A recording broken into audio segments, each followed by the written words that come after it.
ሰላም ሰላም ዛሬ የአትክልት ፒዛ አብረን እንሰራለን ተከተሉኝ። የጭቃ እርሾ 20 ግራም ትንሽ ውሃ አድርጌ በጠበጥኩት ላዩ ላይ ትንሽ ዘይት አደረግኩ ዱቄት ከዛ አንድ ላይ አቀላቀልኩትኝ ማለት ነው። በላዩ ላይ ከዱቄቱ በኋላ አንድ ማንኪያ ጨው ጨመርኩበትና በማንኪያ ካቀላቀልኩኝ በኋላ ውሃ ጨምሬ በእጄ ደግሞ በደንብ አድርጌ አቀላቅለዋለሁ።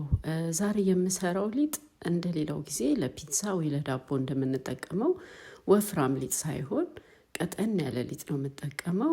ምክንያቱም የአትክልት ፒዛ ስለምሰራ የምሰራቸው አትክልቶች የምከተው ወይም ለፒዛው የምጠቀመው አትክልት ውስጡ በደንብ እንዲገባ ነውና ለየት ያለ ነው። በእንደዚህ አይነት ሊጥ ያው ብዙ ጊዜ አልተለመደም፣ ግን በጣም ቆንጆ ነው የሚሆነው። እንደምታዩት ከእንጀራ ሊጥ ትንሽ ብቻ ነው ወፈር የሚለው። ቀጠን አድርጌ አቦካውና ከዛ ሸፍኜ ያው እንደ ማንኛውም ሊጥ እንዲቦካ አስቀምጠዋለሁ ለተወሰነ ጊዜ።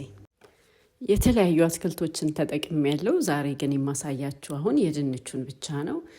ድንቹን በደንብ ተልጦ ታጥቦ በደንብ ከተዘጋጀ በኋላ እንደዚህ እንደምታዩት ለሁለት እየቆራረጥኩኝ በስሱ ከትፈዋለሁ። በጣም በስስ ነው መሆን ያለበት እንዲበስልልን ቶሎ ማለት ነው። ወፍራም ከሆነ ግን ለወጥ እንደምንጠቀመው ወፍራም ካደረግን ግን አይበስልም፣ ውስጡ ጥሬ ይሆንብናል። እና በስስ እንደዚህ ክትፍትፍ አደርግና ድንቹን አዘጋጃለሁ።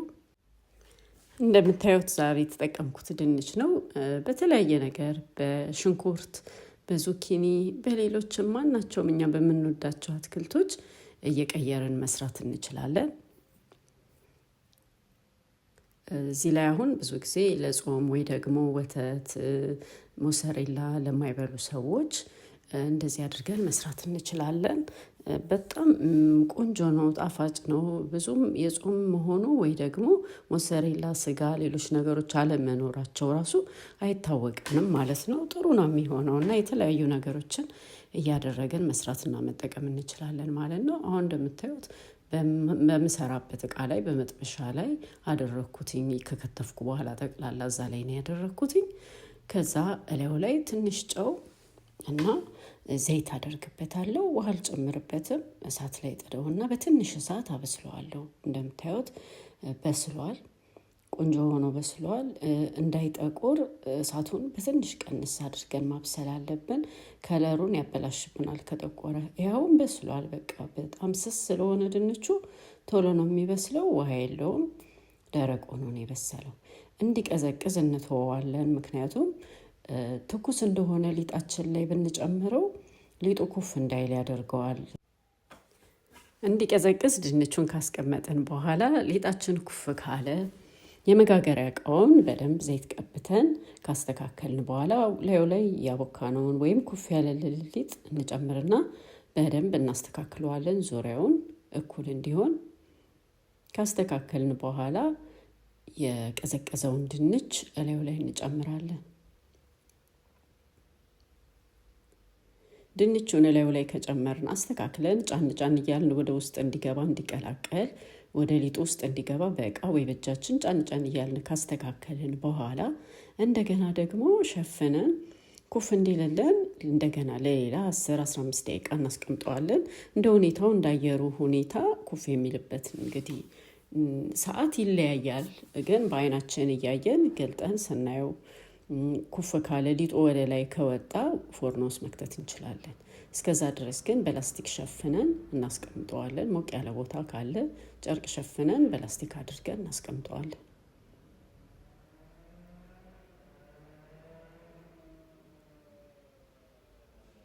ኩፍ ሲልና ሲስተካከልልን መልሰን እንግዲህ ወደ ኦቨን ውስጥ እንከተዋለን። በ170 ዲግሪ ለ20-15 ደቂቃ ይበቃዋል። አሁን እንደምታዩት ሊጡ ወደ ላይ ወጥቷል፣ ኩፍ ብሏል ማለት ነው።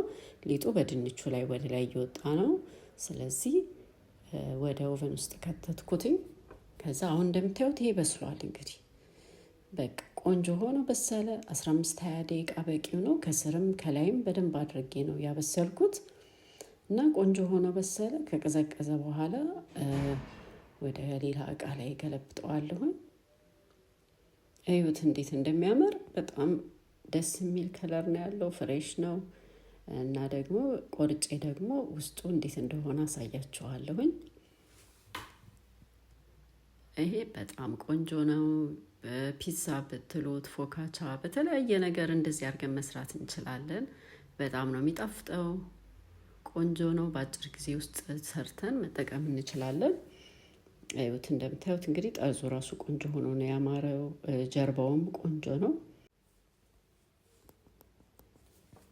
አሁን ደግሞ ውስጡን እንደምታዩት እንግዲህ ቆርጬ ደግሞ አሳያችኋለሁ። ይኸው እንደምታዩት በጣም ነው የሚያምረው። ቆንጆ ሆኖ በስሏል። ጀርባውም ድርቅ ያለ ነው። ውስጡ ይኸው እንደምታዩት ድንቹ ውስጥ ድረስ ገብቷል። አያችሁት? ውስጥ ድረስ ገብቷል ማለት ነው።